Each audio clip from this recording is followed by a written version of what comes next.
കാരണം ഇവിടെ മാധ്യമങ്ങളുണ്ട്.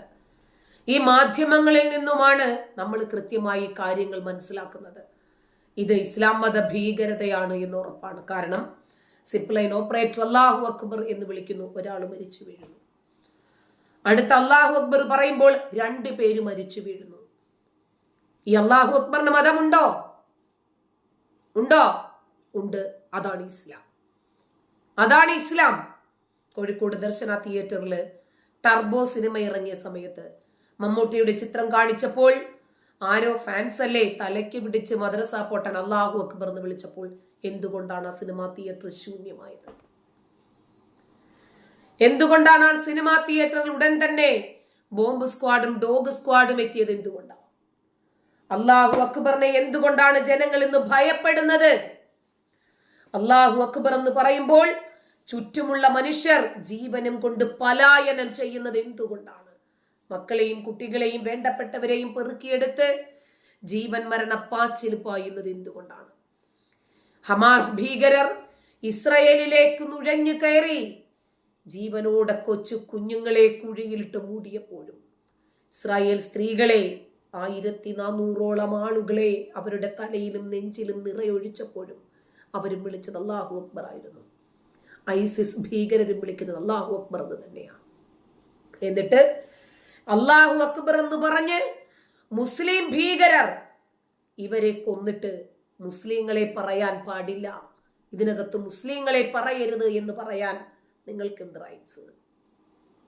എന്നിട്ട് കൊല്ലപ്പെട്ടവരെ പിടിക്കണമെന്ന്, അല്ല കൊന്നവരെ പിടിക്കണമെന്ന്.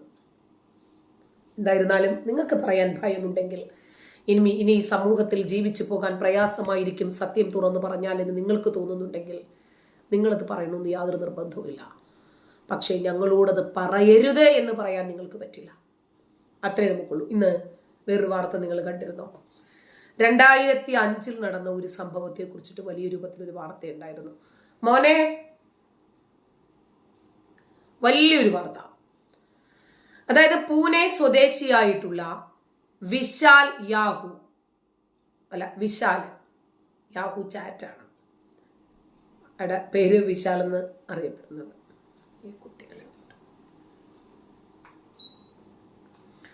അപ്പൊ ഈ വിശാൽ എന്ന് പറയുന്ന വ്യക്തി പൂനെ സ്വദേശിയാണ്. ഇയാള് ചാറ്റ് ഗ്രൂപ്പിൽ വെച്ചിട്ടാണ് ഫാത്തിമ സലാഹുദ്ദീൻ എന്ന അതീവ സുന്ദരിയായിട്ടുള്ള ഒരു പാകിസ്ഥാനി പെൺകുട്ടിയെ പരിചയപ്പെടുന്നത്. പരിചയമാണല്ലോ മോനെ. ഈ പരിചയം വളർന്നു, എന്നിട്ട് പ്രണയമായി, സ്ഥിരം വിളിയായി, അങ്ങനെ പോയി. മോളെ, കേട്ടിട്ടു മാത്രം പരിചയമുള്ള തായ്വേരുകളുള്ള നാട്ടിലെ പുരുഷനെ പ്രണയിച്ച ഫാത്തിമ തന്റെ ഫോൺ നമ്പർ അവന് നൽകാൻ മടിച്ചില്ല. വളരെ കുറഞ്ഞ സമയം മതി ഫോൺ നമ്പർ മാറാനും ഒരു പരിചയം പെട്ടെന്ന് തന്നെ മാറാനും. ഇന്നലെ ഞാന് ഈ കരിയാത്തൻകാവ് ബാലുശ്ശേരി സ്കൂളിലാണ് മോൾക്ക് നീറ്റ് പരീക്ഷ ഉണ്ടായിരുന്നത്. അവിടെ പോയി. അപ്പോൾ ഇങ്ങനെ പുറത്ത് നിൽക്കുകയാണ്. 11 മണിക്ക് ചെന്നപ്പോൾ അവർ 1 മണിക്ക് വരാൻ പറഞ്ഞു. 1 മണിക്കായിരുന്നു വലിയ രൂപത്തിൽ ക്രൗഡ് സൃഷ്ടിക്കേണ്ടിയിരുന്നത്. അങ്ങനെ അവർക്ക് ചെക്കിംഗ് ഇല്ലാതെ ഒരുപാട് പേര് അകത്ത് കയറ്റാനുണ്ടായിരുന്നു. അത് വലിയ രൂപത്തിൽ വാർത്തയും പരാതിയും ഒക്കെ ആയിട്ടുണ്ട്. അതവിടെ നിൽക്കട്ടെ. അപ്പോൾ ഒരു സ്ത്രീ നിൽപ്പുണ്ട്, 2-3 പുരുഷന്മാരും ഒക്കെ നിൽപ്പുണ്ട്. നിങ്ങൾ എവിടുന്നാ? അയാൾ പറഞ്ഞു കൊല്ലത്തുനിന്നാണ്. ഏത് കൊല്ലം? തിരുവനന്തപുരം കൊല്ലമോ? അതെ. ഞാനിവിടുത്തെ കൊല്ലമാണ്, കൊയിലാണ്ടി കൊല്ലത്തുനിന്നാണ് എന്ന് പറഞ്ഞു. ചുരുക്കം പറയാലോ, 1 മിനിറ്റ് കൊണ്ട് ഇവർ പരസ്പരം അങ്ങോട്ടും ഇങ്ങോട്ടും ഫോൺ നമ്പർ കൈമാറി. ഞാനവിടെ തന്നെ മോളുടെ ഫയലും പിടിച്ചുകൊണ്ട് നിൽക്കുകയാണ്. വളരെ ചുരുങ്ങിയ സമയം. മുമ്പ് കണ്ടിട്ടില്ല, നാട്ടുകാരല്ല, പരിചയമില്ല, ഒന്നുമില്ല. എന്നാൽ ഞാൻ വാട്സപ്പ് കോൾ ചെയ്യാമേ? അപ്പം അയാൾ ചോദിച്ചു, ഭർത്താവ് ഗൾഫില്ല, ഒരു കാര്യമില്ല, അടുത്ത പറച്ചില്ല. അപ്പം നിങ്ങളുടെ ഭാര്യ? ഞാനും അങ്ങനെ തന്നെ. നമ്പർ ഒന്നും കൊണ്ടാ? ശരി, പെട്ടെന്ന് നമ്പർ കൊടുത്തു. ഞാനൊരു ഹായ് അയച്ചിട്ടുണ്ട് വാട്സപ്പിൽ, നോക്കിക്കേ. ശരി, നോക്കി, കൺഫേം ചെയ്തു. പ്രൊഫൈൽ പിക്ചറൊക്കെ അപ്പം തന്നെ അവർ മാറ്റുന്നത് ഞാൻ അവിടെ നിന്ന് കണ്ടു. ഓക്കെ, റെഡിയായി. അങ്ങനെ ഒരു റിലേഷൻഷിപ്പ് സെറ്റാകാൻ 1 മിനിറ്റ് പോലും വേണ്ട. നിൽക്കട്ടെ. അപ്പോൾ അങ്ങനെ 1,50,000 രൂപയ്ക്ക് അടുത്താണ് വിശാല് തരാനുണ്ടായിരുന്ന തുക എന്ന് അവരുടെ പ്രണയത്തിന് സാക്ഷ്യം വഹിച്ച STD ബൂത്ത് ഉടമ ഇപ്പോഴും ഓർത്തു വെക്കുന്നുണ്ട്. ഒരു സൈഡിൽ നിൽക്കട്ടെ, ഇതൊക്കെ ഇതിന്റെ ഈ പ്രണയത്തിന്റെ ഒരു ഫാക്ടേഴ്സ് ഞാൻ ഓർമ്മ വരുമ്പം പറയുന്നെന്നുള്ളതേ ഉള്ളൂ.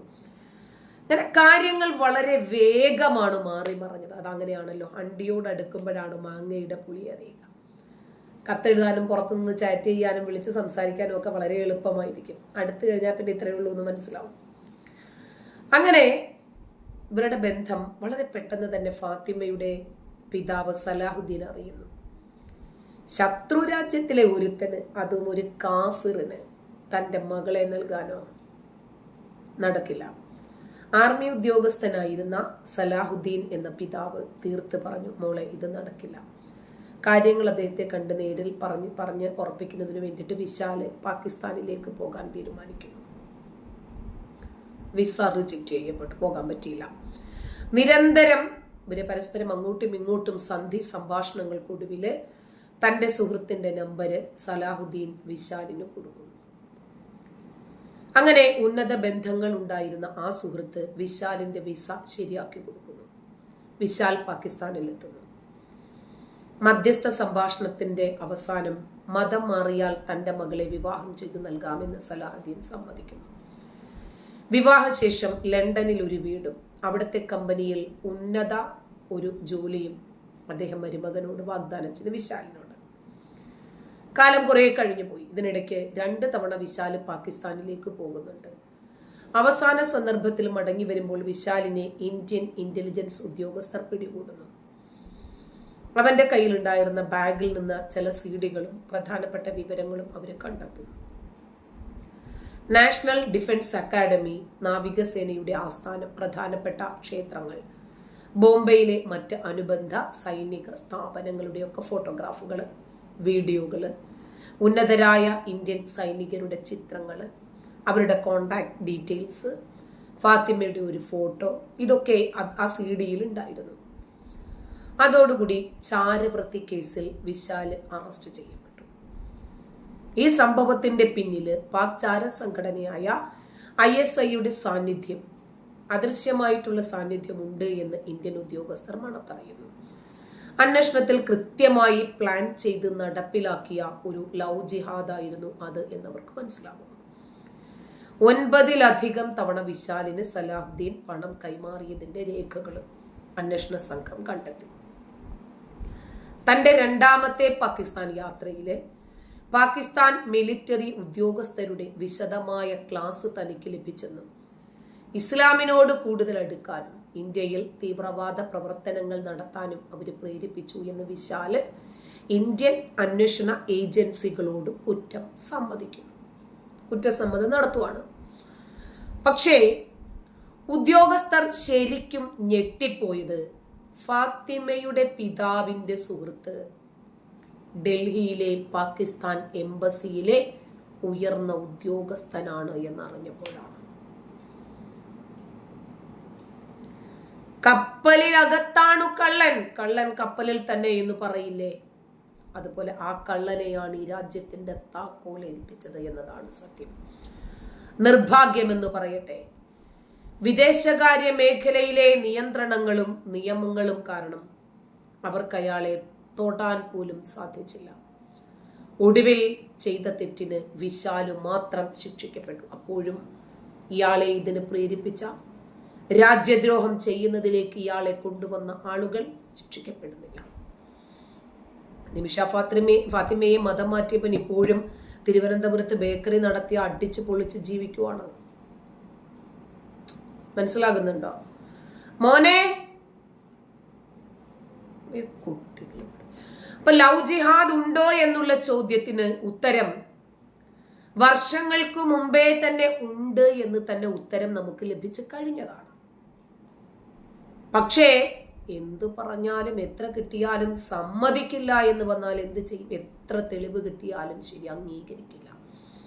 അപ്പോൾ ഒന്ന് മാത്രം നമ്മൾ മനസ്സിലാക്കുക, ഇത് ലക്ഷ്യമിടുന്നത് നമ്മുടെ പെൺകുട്ടികളെ മാത്രമല്ല, ആൺകുട്ടികളെ കൂടിയാണ്. പെൺകുട്ടികളെ ലൈംഗിക ഉപകരണങ്ങളാക്കി മാറ്റുമ്പോൾ ആൺകുട്ടികളെ ഈ രാജ്യത്തിനെതിരെയുള്ള തീവ്രവാദികളാക്കി മാറ്റി നമ്മളോട് യുദ്ധം ചെയ്യിക്കുന്നതിന് വേണ്ടി ഒരു സന്നാഹം ഒരുക്കുവാണ്. ഇസ്ലാമിന് ആവശ്യം ബഹുദൈവാരാധകരെ ഇല്ലാതാക്കല, അവരെ തുടച്ചു നീക്കല.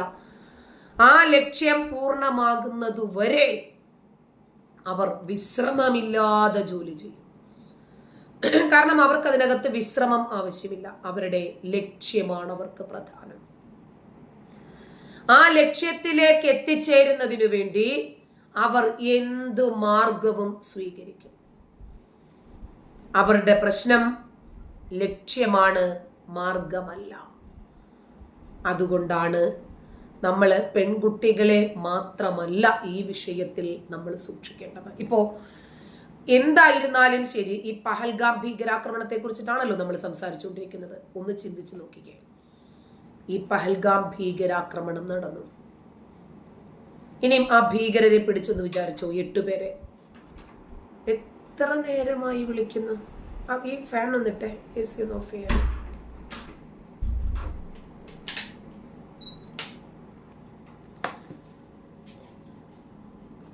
അപ്പോ ഇതിനെ പ്രേരിപ്പിച്ച ആളുകളുണ്ട്, ഇതിലേക്ക് നയിച്ച ആളുകളുണ്ട്. 29 പേരുടെ ജീവൻ എടുക്കുന്നതിനു വേണ്ടിയുള്ള എല്ലാ ചിട്ടവട്ടങ്ങളും ചെയ്ത്, ഹോംവർക്കുകൾ ചെയ്ത്, ഗൂഢാലോചനകൾ നടത്തി ഈ ഓപ്പറേഷൻ എങ്ങനെ വേണം എന്ന് ആസൂത്രണം ചെയ്തവരെ ആര് പിടിക്കും? അപ്പോ നമ്മൾ ഇലയ്ക്കല്ല ചികിത്സ വേണ്ടത്, വേരിനാണ്. ഇതിന്റെ ആസൂത്രകന്മാരെയാണ് കണ്ടെത്തേണ്ടത്. ഇപ്പോ നമുക്കറിയാം, നമ്മുടെ നാട്ടിലാണ്